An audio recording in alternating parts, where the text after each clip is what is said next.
Welcome back to another episode of the Betterment Podcast, the pursuit of infinite growth. We got Sara in the building. Hello, I'm back. She's back, and we decided to crank out an episode this weekend. So, today, Sara's got an idea. She's going to interview me. I have no idea really what the topics are about. I think some of them are work-related. We're going to find out. But as part of a goal I set for myself in October, I'm dropping one podcast every week. So this will be released on Monday, also known as Lunes. Or is that the miércoles? That's Wednesday. So sit back, relax. This is a couples edition one, but we're at Sara's house. Actually, too, this is the first time I think we've ever podcasted outside of my house. It is. I was going to say, I have it. It looks probably super plain. Yeah. From the back, but it's not. I have a lot of decorations in my house. Yep. But I probably should have gotten a little poster here now that I'm thinking about it because it's a lot of space. But my dad did the couch is nice and comfy, so that's all that matters. We're bringing this when we move in together. My dad also put some beautiful holes in the wall that he tried to hang. I wonder if you can see it. Dad, if you watch this video, you're the man. Thanks for doing some Picasso on my girlfriend's wall. I always think of you, Tony, every time I see those holes in the wall. Yeah. For doing construction, you kind of left us out to dry. Just kidding. Nah, you're awesome, dude. We appreciate your help. But yeah, babe, let's get into it. So, couples edition, you got some questions for me, and I got some answers for you. I do. So I thought it would be fun. So, little background story, not story, but everyone who knows Nick knows he works for Sunrun. He's a sales rep and does door-to-door knocking. Very hard job. And he has made so much improvement in the last couple of years. You've been doing what, 3 years? And I feel like 3.5, the last particularly like 6 months, I feel like has been the best you've ever had in solar. Probably, yeah, since coming back to the job, yeah. Yeah, like you've learned, it's a lot of things involved with the job. It's so hard to do door-to-door knocking. I've been on the doors once with him, and I didn't last I took her with 5 me. minutes. Yeah. I couldn't do it. I was like, how is this a job? And it's commission only, so props to all you door knockers because it's a very tough job. So many things involved in that kind of field. So I figured I would ask you some questions kind of reflecting on doors and the job itself and things you've learned and what your biggest takeaways are with door knocking. So we'll get into it. I have a couple nice little banger questions. Little warm-ups? Yeah. So let's start with the first one. I thought this was a good one. The kind of topic of this one is mindset and motivation. So the question is, what's something door knocking has taught you about people that you never expected? Ooh, okay. Yeah, we're starting off strong. What has door knocking taught me about people that I never expected? Yeah. I would say that it taught me that people, we'll start like glass half full. There's some really, really good people out there in the world. Because I've met like some really incredible people that are still friends to this day. Like actually, we're using podcasting equipment obviously to record this. I have a customer I installed a couple years ago. Shout out Doc if he ever sees this. And we still text all the time. Like he makes music now, and we're still really good friends. And they got an amazing family. I met his grandson, obviously his wife, and they're just a great family. We're buddies 2 years later. I have another friend of mine, Cliff. We golf all the time. We text all the time about golf related stuff, all hours of the day. It's kind of like that video when the guy's on the phone with someone at 2 a.m. and the wife comes downstairs and she's like, "Who you texting?" He's like, "Jake from State Farm." Yeah, literally, me and Cliff were like texting at like 2 a.m. a couple years ago, watching the Ryder Cup. So it's taught me there's a lot of really great people out there. But what I mean by that specifically is that behind every door, there's actually a story. There's a person that has their own life, their own ups, their own downs, and you get to like really sync up with them and add them to someone that hopefully you can call a friend for a lifetime or a very long time. The flip side, it's also taught me a lot about the negativity in the world. But in this job, people take it so personally. I have too, right? I still need to remind myself not to take it personally. But for the most part, I'm pretty self-aware. What I mean by that is I've had some really angry people come out at me, cussing me out, freaking out at me, trying to belittle me. But I know it's not me. They don't even know. Most of the time, they don't even know my name. Yeah, it's right? not personal. Exactly. However, the flip side of that coin is if you're persistent, if you're skilled, if you really do believe in what you're doing, what ends up happening is you get these groups of people that first start out as enemies end up being longtime friends. And that is the beauty of the job. The job is a lot like life for an entrepreneur, right? Ty Williams, our like vice president of the company, I think he is, or of street sales, so door to door. He's such a great mentor, great leader. But one of the things he talks about is he says it's suburbanpreneurship. So you work in the suburbs for the most part, and you're an entrepreneur because you're creating business out of thin air. And life, especially for an entrepreneur, there's going to be a lot more downs than there is ups. But as Jeff Bezos says, you only need to be right once to change your life, right? You can fail and fail and fail and fail. Like I think of like Thomas Edison. They go back and forth on the number, which is a wide range with what I'm about to say, but they say it took him 1,000 attempts or 10,000 attempts to create the light bulb. And when he was interviewed and they said like, hey, Thomas, did you think about quitting after the 1,000th failure? He's like, no, I just learned 1,000 ways how not to create the light bulb. And then he created a light bulb, and everything we use today uses electricity. So it's insane to think that because of the relentless pursuit that he had, he changed his life forever, changed the world. Like think of Elon Musk, think of Jeff Bezos, Mark Zuckerberg, some of these hugely influential and polarizing individuals. They just continuously failed, and then they got it right, and then it overlapped all the other failure. Yeah, no, I like that. It's such an art with your job because you're right. There's different like parts of the knock, right? Like the very first couple seconds is like anger or rejection and who are you, not trusting you. And then as you get to know them more and tell them who you are, you build trust and rapport and you get to know their story. Like maybe what's going on, maybe there's a sick family member or something's going on in their life, and it gives you like more empathy to be able to sit through that rejection with them. For sure. And so kind of going off that and then turning it into something bright at the end of the sale, and you guys become lifelong friends. It's pretty crazy to go from almost enemies at the beginning to like friends. Yeah. Or if some of them that you get. It is, Can you name a situation or like what's the one door that stands out to you or like friend that you have today that did come off initially hot and you actually became lifelong friends after it? Great question. There's a couple. There's always this guy, I think of his name's Danny, up in NorCal when I was working for the first solar company. And he came out pissed off. Like, do I need to have a no soliciting sign for you to stop knocking my fucking door? And angry. And he also just lost his leg 3 months earlier. So he literally had like a fake, an amputated leg, or prosthetic leg. And he was heated, but I just stayed in the pocket. I was calm. I like matched his energy, and we signed him up. We got installed. He's stoked. He told me about this gym he has in Willows. Started telling me about like his little art collection, and we honestly became friends. I don't talk to him nearly as much as the other customers I mentioned earlier, but that was a really valuable lesson in my life because it reminded me of the fact that everybody just wants to be understood. There are issues. Most people objectively know solar is good for them. Like objectively, there's a lot of like, well, this, that, and the other. But do you believe that renewable energy is a better option than fossil fuels? 99% of people would say yes, right? Do you believe that lowering your rate for power is a better option than fossil fuels? Yes, right? Do you understand there's a really high demand for power in today's market, and we don't have enough supply with all of these AI power plants, electric vehicles? I mean, especially California alone is becoming so electrified, we can't keep up with the demand. So it's like, do you understand there's a real issue? This isn't just like a sales gimmick. Yes. So the thing is, though, is people think they have all the information, or they've had really bad experiences from door-to-door people in the past.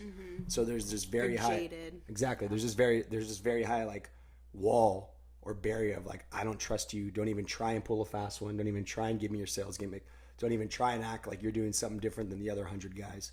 Yeah. Because they think that they know, and rightfully so. Like, benefit of the doubt, right? Ignorance is bliss. Like, there's been so many times in my own life where I thought, I knew what I was doing, even in the gym, right? Like, oh, I work out. I obviously know how to lift. It's like, actually, no, there's so much more I don't know about, like, what type of splits I should be doing in the gym, how often I should be working out, how much cardio, and like, not to go down a rabbit hole, but basically people think they know more than they actually do, which is why you need to be open-minded, both as a customer, but more importantly as a rep. Yeah. So I think about him sometimes. And then the other one I'll tell you real quick is the very first deal I ever got in my entire life that went to install. God, I can't even remember the family's name now. Really, really cool people. I know exactly where they live. I could, if I was in Chico, I know exactly where their house is at. God, what was it? Anyway, it was a father and a son. And this was a great life lesson for me because it taught me a lot about resilience and consistency. Like this one day, I feel like really summed up what life is like. So I'd been doing the job for like a week, 2 weeks, I don't remember. So early. And back then we used to think like a lead was anyone that said like come back later. So it was like not a very warm lead, but someone I talked to that like gave me their email or phone number and said like come back later. And I'd gotten 5 of those, which anyone that does solar now knows how wishy-washy that is. But at the time I was like, oh, I got all this momentum.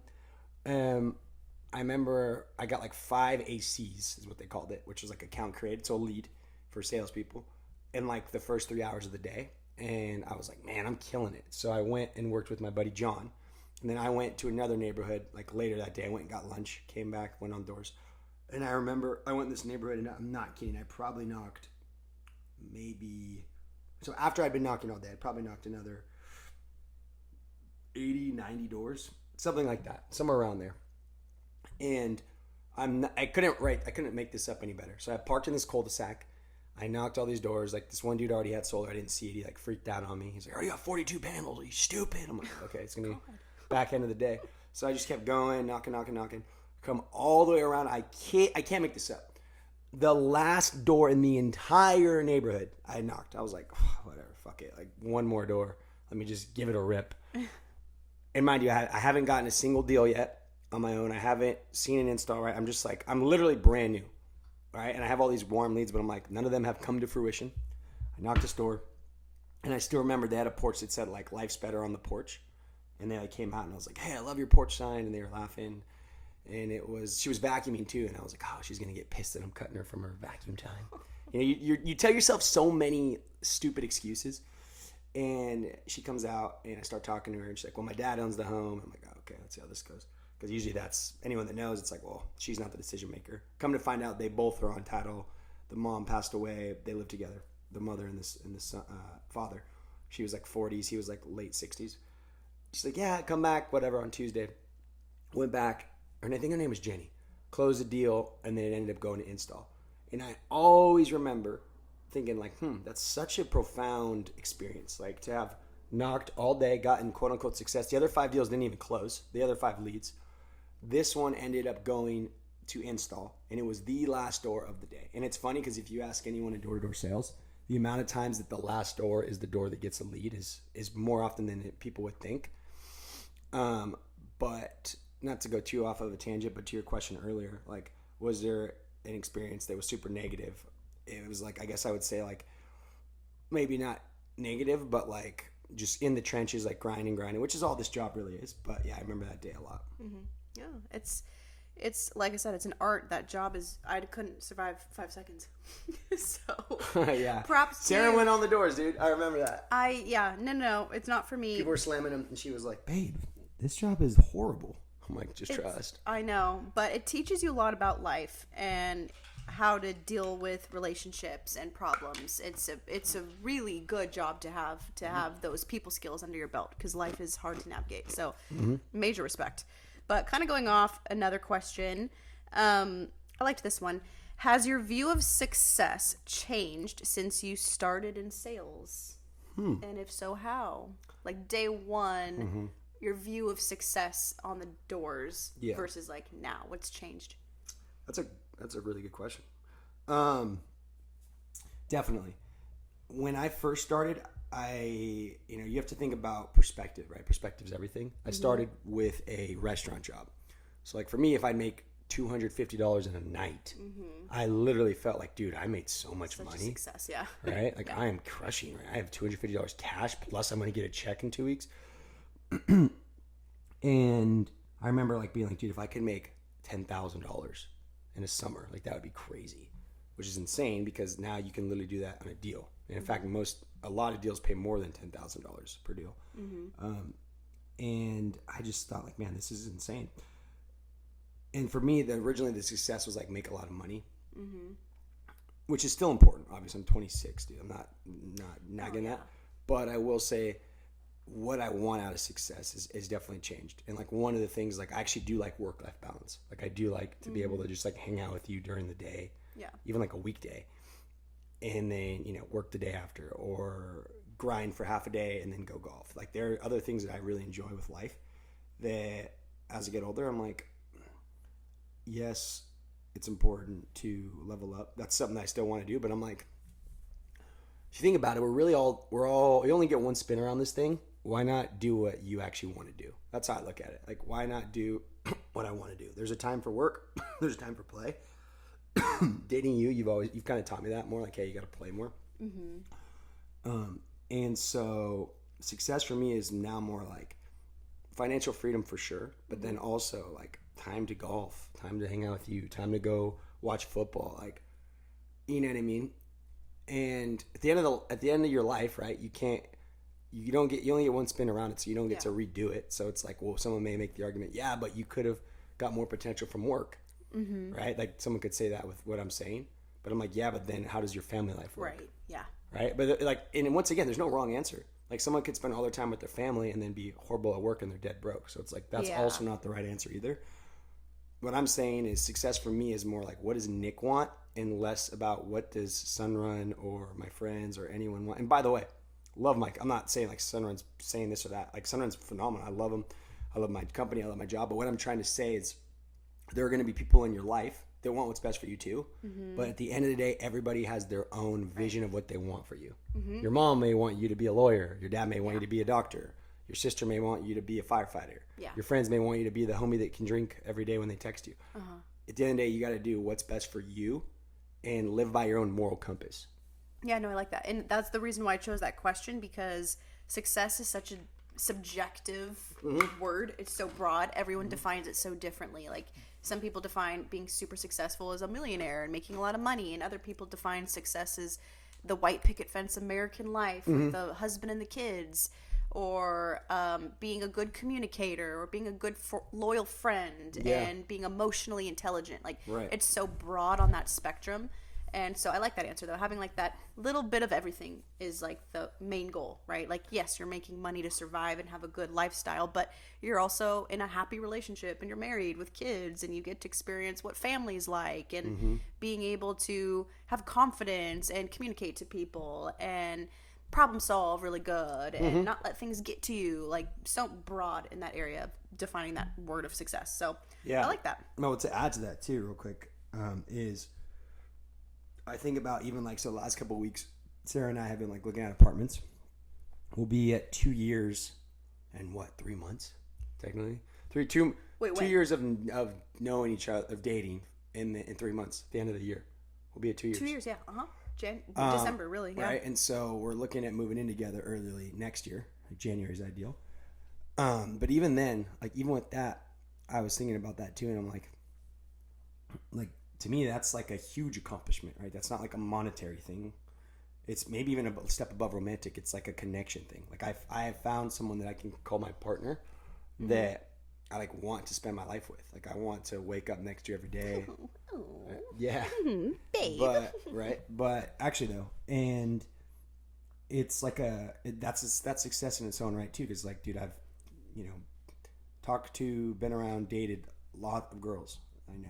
And to find someone that I can actually like grow with and elevate, it's been really cool. Like even lately we've been reading the Bible. Like we're Christian, so we like to read the Bible. We talk about it, and I feel like I'm getting closer to God too. It's like that's another level of success.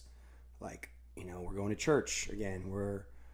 I just feel like there's so many. Yeah, it's so subjective, but there's a couple things I guess in my life that I feel really clean about. I think of it like a cleanse. Like when I read the Bible, I go to church, I feel good about God, I feel good about myself. When you and me have quality time, even like this podcast, like we talk like this all the time. Like this is nothing new to us. We just chop it up, yeah. But exactly, but this is a Tuesday night convo. It's facts, yeah. She keeps me up. I'm trying to go to bed at 10. She's like, "Hey, so what do you think happens when we die?"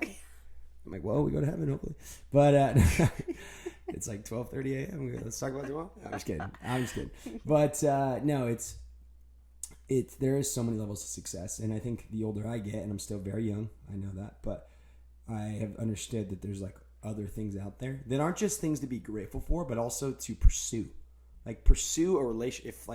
If you have someone that you consider a significant other, or you're looking for that, go hard with that, right? Like be relentless. Like she knows this. I dated so many girls before her in a way that was like legitimately looking for a girlfriend, not like screw around, like taking women on dates, trying to get to know them. Like this girl doesn't check the box. This girl doesn't check the box.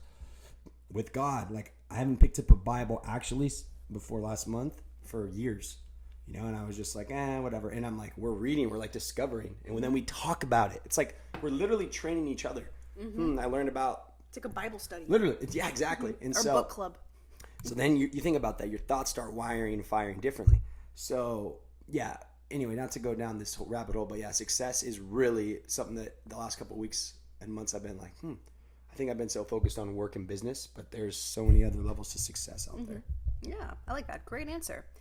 This one's the next one. It kind of goes back to kind of a little bit what we kind of talked about before, but I want to hear more of your take on it. What is the biggest misconception people have about sales or door knocking? Biggest misconception. That's a chat, or you have been going off with these questions. Chat. None of this is really right. Chat. Biggest misconception I would say is that these guys that people think about us is that these guys won't take no for an answer because they're just trying to make a sale. Like, oh, this guy just wants to sell me because he needs money. He's trying to make money. Yes, it's a commission-only job. Elephant in the room. Yes, it's 1099, meaning you have to, same thing, you have to sell to make money. But I think that most people also think, to add on to that the product that we're selling isn't actually good for them. I would say that, at least initially. Oh, here comes a guy trying to tell me, like keywords. You think about these buzzwords. There's so much psychology to sales, which is another reason why we talk about therapy and sales, because they're very similar industries. But he's trying to tell me, he's trying to sell me, he's trying, like you think about these words. If you just ask the ordinary homeowner, what do you think is the salesperson's end goal?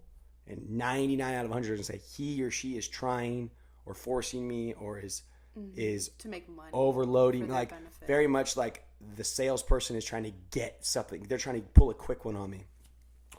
There is a lot of people out there like that, but my industry, my company, more importantly me, like start from the base level, that's not my end goal. My end goal is like, how can I build a relationship? How do I put in the reps so that I can come across more calm, more confident, more understanding of what I'm actually talking about? And how can I relay that in a way that the customer can understand, this guy's different than all the others. Kind of like Sara, when I dated her, I was like, this girl's different than all the rest. Like, what's different about her that I haven't noticed or seen before? I'm trying to convey that sort of message with the homeowner when it comes to the 50 other sales reps that have come by in the last year. And then me, how does Nick stand out? But in an authentic and genuine way that literally breathes and oozes with like quiet confidence, but more than anything, a professionality that's like, hey, look, I know you've been approached. I know you've talked to people before. Let me just tell you why we're back out here and kind of going in there. And even with that, you're still going to get people that reject you, but you'll get further in the pitch. You'll get more sales. You'll get more conversations. That's the biggest thing. People get so turned off by door to door from the rep's perspective because they're like, dude, everyone shuts me down. I can't even have a combo. This job is way easier when you're conversing with people all day. Even if you're not getting a lead every day or you're not closing every day, if you're conversing and conversating, your confidence goes up. Like I talked to 7 or 8 people. I had an actual conversation. Most reps, they're like getting cussed out, yelled at, and they're getting 10 seconds into the pitch before getting shut down. Yeah, and I think that's too such a big win that maybe you guys bypass is like when you have a door, right? And the majority is rejection, getting cussed at. But a major, and I always tell you this, a major win is when you're having a conversation with someone. Even if they don't want it, even if it's a go back, pitch. like getting it out and them not rejecting you and like actually asking questions, that's a win. And so many people, like, I feel like dismiss that. And they're like, oh, they didn't want the deal. It's not a warm lead and it's not solid. But still, you're not getting rejected. Like, take a bigger picture perspective from that instead of like honing in on the I'm not getting a deal. It's like, well, hold on. You had a conversation with someone that doesn't even trust you. Like you're pretty social and adaptable if you can do that with someone. You have a certain skill set if you can do that. Yeah, I think that's a good call out. Because people focus so much on the end goal, me included. Oh, how many deals did I get? Yeah. You know, how many they don't look at the bills that I require, the growth that it takes to get to the end goal. Like, you have the to journey is more important than like the finish line. Yeah, sometimes. you have to, like, don't get me wrong, you need to sell. That's the point of the job. You shouldn't only be focused on the input, but like the job is like you're constantly playing mental. It's a mental warfare. Like your biggest enemy isn't the customers, isn't like the prospecting, it's not the canvassing, it's you. What are you telling yourself? And I still like constantly try to work on that, but we have some really studs in the office, like shout out Spencer and Aria. They're killers and great dudes all around. But those two come to mind because like they do the job at a really high level and they just keep going. And you just have to remind yourself, you just need one door. Back to the point I brought up earlier. If I get rejected all day and find at the end of the day a $10,000 deal, or even more importantly than that, a deal that I can actually like have a conversation, make friends, laugh, and then do business together. People do business with people they like. That's like rule number one. Then I'm stoked. You know what I mean? But it's very hard to see that when you're in the suck. When you're like, dude, 50 people have told me no today. Nobody's home. No one's giving me the time of day. It's like you have to have a certain mindset to do the job at a high level. Mm-hmm. Yeah, no, I like that. It's, again, so many aspects involved with your job. That's why I'm so interested in it. So many things to talk about. Okay, next question. This is going to dig deeper reflection. Okay. Do you think doing a job that requires so much rejection builds character or burns people out? And why? By the way, I think I finally found the setup for the mic. My back was killing me. I was like fucking. Just put your back. I was playing Twister, dude. Left hand on that's on that brown square, right foot on the floor. So anyway, I think it's both. Oh, come back here. Come back here, you. If anyone listening to this, the microphone flew away. Try to get away from you, little rascal. I got like a little gun. Got him, boys. All right. I'm spazzing. I think, hey, Sorry. Date a woman that laughs at you and with you. That's how you know it's real love. So. Sorry, good. Sorry. You got it. Yeah, I love her. She's the best. So, I think that, wait, what was the question? Let me look because I don't even know. Dude, my brain do right you now. think doing burnout. Yeah, I got it. But do you think it, okay, like, does it build character or burn people out? And, like, And why why? for Yeah. both? Okay. Yeah. So both, and it really just depends on, well, it depends on a lot of things, but I'll start with how it builds character. It builds character because you realize you can deal with rejection at a high level, which is all sales is. Like, sales is not closing. It's like, how do you, there's like 80-90% of the time that you're just getting told no. There's the 10-20% of the time you're closing deals, right? So it builds character because you realize you can do hard things for long periods of time with very little to no positive feedback before getting it right. And by doing that over and over, and then like your bank account starts to change, your personality, your confidence, your tonality, the way you speak to people, you look people in the eye, like things like that, it does build a lot of character. How it can burn someone out is on the flip side when you're doing it for you. Like, I think about where I was at. Literally, I'm coming up on a year. I think, what's today? The 3rd, 4th? Mm-hmm. October 8th, 2024, I did my first interview for that shit company, Diversity Fund. October 8th? 2024, Oh, wow. I remember. Literally, wow. And I got hired at the end of the month. Time flies. Horrible company. Great people, though. Some of the people were great. But I think about that, and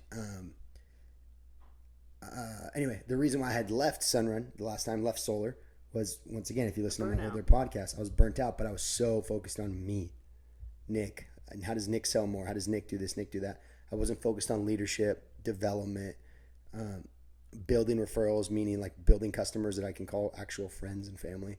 Maybe not family, but really good friends. And I was looking at the job very, very, very not even self-centered, but like lone wolf. I'll figure it out. I'll sell. If the company does good, cool. If the company does bad, cool. If the office is good, I don't care. and not, I don't care about the company or the office, but more like doesn't matter to me. If I don't sell, I'm not happy. If I'm doing good, then I'm happy. And like that's a very, very quick way to burn yourself out, because you're only having one force of energy and it's all push. Like Tony Robbins talks about like push versus pull. The thing about pushing something, right? You have to put, like we were at the gym today, you're bench press, you're pushing all the weight out, right? But when you're pulling, like think of like a rope, it's easy. It comes to you, right? You're attracting it. Yeah. And when you're focused on yourself, it's very much like willpower, determination, me. How do I do this? How do I do that? But when you're working with the group, it's a lot more pull. Like when we're going when we have barbecues, or we go to squad dinner night, or we play poker. Like these are things I do with all my coworkers, like on a weekly basis. It's way more enjoyable. It's way easier. Like even Pia and me the other day, we went to like a recruiting event. It was really cool. Went to this little college, right, junior college, and it actually put me in a whole nostalgic state, which I can talk about at a different time. But I was talking to all these kids, these young kids, trying to figure out what they want to do with their life, and I remember being there too. And then after, I was like, all right, let's go knock doors, and me and Pia knocked, the whole rest of the day. Had I just been by myself, I probably would have been like, I recruited some people, I'll knock for a couple hours and then go home. But having someone out there with you pulls. Pull. We almost got a same day. They failed credit. That's your fault, Jenny. But anyway. Don't blame Pia. I know, it was right? your fault. I know, right? Exactly. Come on, Jenny. But the thing is, the moral of the story is like having people that are doing it with you makes the job more rewarding. Same thing goes for life. You want to have people with you that push you and pull you when you're trying to push yourself. Yeah, no, I agree. I always tell you, I'm like, go knock with your friends. Yeah, like, she does tell me that. You need to. You're going to burn yourself out if it's just all day by yourself constantly. Like, you need to talk to people. You need to have fun, be goofy, make light of it. That's how you gain a different perspective, in my opinion. So I love when you guys all do your little groups of knocking. You guys motivate each other. Well, it's also, too, good point, babe. It talks about, like, I just listened to this podcast, Matthew McConaughey was on it, and they talk about how, like, if everything is the big thing, if getting the job, closing the deal, talking to the girl, knocking the door, if everything is the big deal, then what is not a big deal? You know what I mean? What's just the in-between? You need the in-between, right? If everything is the main focus, there's no area for like creativity. There's no area for downtime of pressure. And the reason why I say that is like having people to work with, knocking with your friends, being silly on the doors. It's like, dude, at the end of the day, I've knocked thousands of doors, right? If someone like sent me a picture of 10 doors I've knocked in the last year, I couldn't tell you which one it was. Like, I don't even remember that. In that moment though, maybe my brain was telling me something different, but the reality is when you take a step back, it's a door. It's one pitch. It's one opportunity. If you don't get that one, get the next one. You're going to have your friends with you, have fun. Like I'll mess around, I'll dance in between the doors. I'll friggin' break dance. He will. So, I've seen videos. Yep. So yeah, that's a good point. Okay, good. I like it. Okay, here's another one. How do you balance being confident versus being humble in such a competitive space? Ooh, confident versus humble. I think one of the things that I've learned from a lot of my great mentors is to have both, but to actually lean more on the side of humbleness. Once again, Spencer's absolute stud and Aria in my office. These guys are just extremely dialed at the job. They're always asking for help.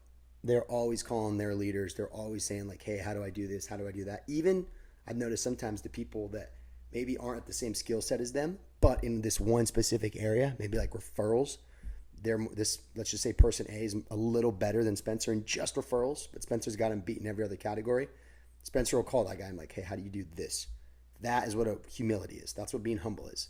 Putting your ego aside and being like, I may have it figured out in 10 areas, but that 11th one, that guy or girl has it. I should talk to them, right?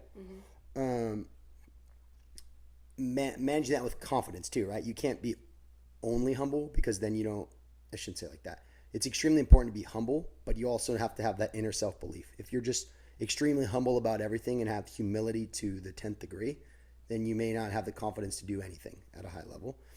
So it is a kind of like an art and dance, but one of the things I've learned from all the best leaders is to be humble first and have like a quiet confidence, as they call it. It's also more attractive too.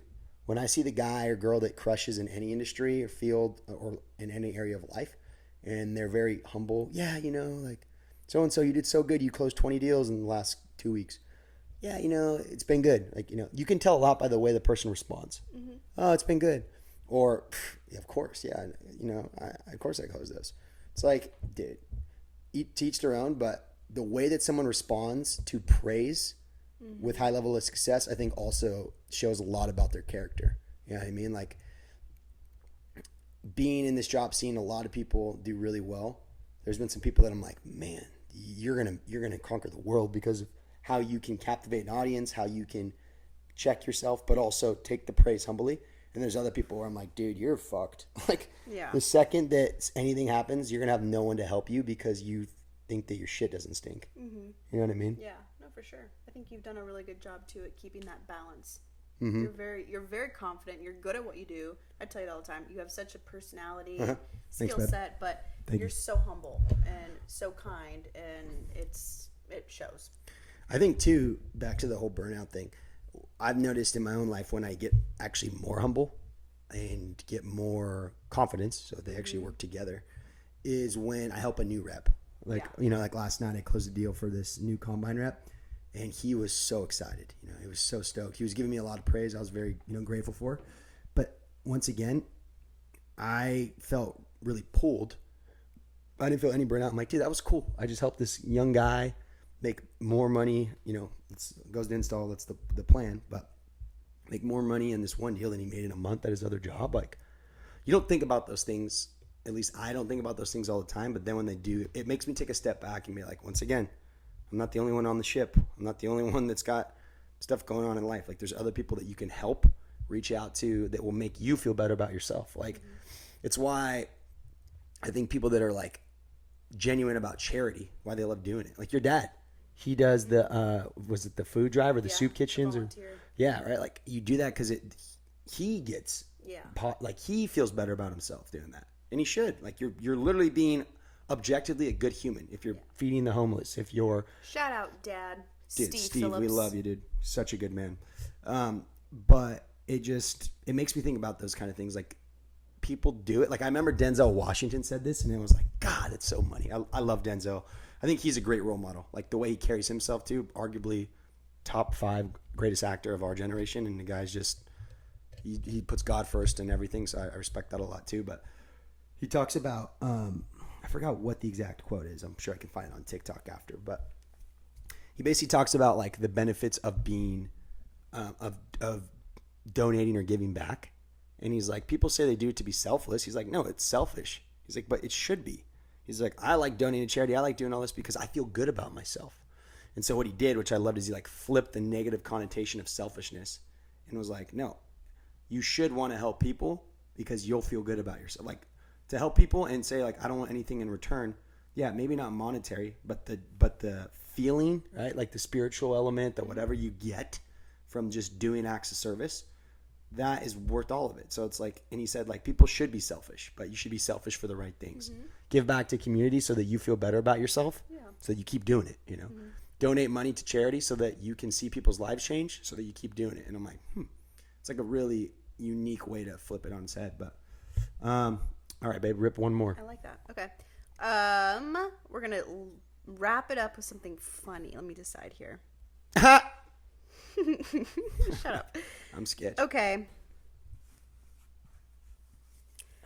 What would your door knocker retirement speech sound like? Dude, I'm gonna actually ask this. I do introductions at the office. I'm gonna say that to one of the new guys, even though they don't know anything about the job yet. They're like, I don't know, what's the pitch? My retirement speech, I would say this. Well, here we are today, folks. And I'd have a door behind me. After all, I'd have a real one. I'd be like, after all these doors I've knocked, it's finally time that I walk through my own door to a new path of life. Oh, deep. And I would say to all the people that said, fuck you, solar's a scam, get a real job. You guys were here last week, not interested, bill's too low. I hate you guys. Your company sucks. I've seen you before. Stop lying to me. Ma'am, this is the first time I've ever been in this city. Everything in between, I would say thank you. Actually, you made me a better man, and I was able to grow because of it. And then I would also say to all the people that were along the ride with me, I couldn't have done it without you. There's so many great people I had in my life that allowed me to propel in this job. And ultimately, there will come a day where I stop knocking doors. It will be to move into something that's better for me at that time in my life. And so I would basically say this opportunity changed my life for X, Y, and Z reason. I do really believe everyone should do some sort of like sales at some point in their life, whether it's a restaurant, whatever it is, but it does teach you a lot about how to hustle. So I would give a thanks to everyone, and then I would say, as I walk through this door, I got one thing to say. And then I would hold for effect, and I would say, not interested, you bitch. And I shut the door on my way behind me. I feel like you knew that. I feel like you already were thinking that. No, I just came up with it out. This was off the cuff. Totally off the cuff. Sleeves are rolled up, off the cuff. I think that's a good ending statement to walk into your own door. It's fire. That's pretty deep. And I'd put like 15 ounces of listening. Drop and just walk away. When I buy a house, I'm gonna have like Pia told me this yesterday. I'm like, it's funny. I'm gonna have a solicitor's welcome sign. Ooh, okay. Like, please, buddy, this home is safe. The guy across the street might have cussed you out or pulled a gun on you, but you can come in my house and sell me. Well, sweet. So, babe, real quick shout out to you. I know you use chat, but like, while I was setting this stuff up, no, I'm not taking away from her. While I set this stuff up, you did a really good job. You were prepping and you put a lot of time into this. So, I just wanted to give a quick thanks to you. One of the reasons why I love dating you is because you understand me and you work with me on things I care about. Anyone out there that's got a significant other, whatever it is that you do, as long as they support you, he or she, that's the one, dude. You got to keep that person in your life. Because there's literally no other chick I know that would be like, yeah, let's just chill on a Saturday afternoon and watch. Right now, if you guys see, I'm looking at 3 books, 5 Wii Sports. Check this out. Seriously. The camera is on a candle followed by 3 Bibles. Amen. 5 Wii Sports. Mario. Wii Smart. So Wii game cases. Wii game cases on top of 3 deluxe pastas. Macaroni and cheese, 3 boxes. And then I'm using Cooper's daily vitamins to hold the phone up. It's a tower that Nick built. Yeah, I did. It's beautiful. Very proud I'm a creative guy. And he's yeah. There's a word for that, but we can't say it on here. Anyway, but I just want to say thanks for your hard work. And once again, guys, hope you guys got some sort of value, thought, or if anything, it just made you think about stuff differently. So yeah, I hope this made you want to go knock some doors. Right? Or at least go to Sunrun. Apply now. Boom. Hit me up. Recruiter. 5-star, 6-star recruiter. Anyway, but I want to thank everybody for tuning in today. Hope you guys have a blessed day. Hope you have a great rest of your week. Anyone and everyone that watches this, even if it's for a couple minutes, we really appreciate the support. We love you guys. Babe, I love you, honey. Love you too. Love you, shawty. And go have a great rest of your week. We will see you next week. Don't be a tweak.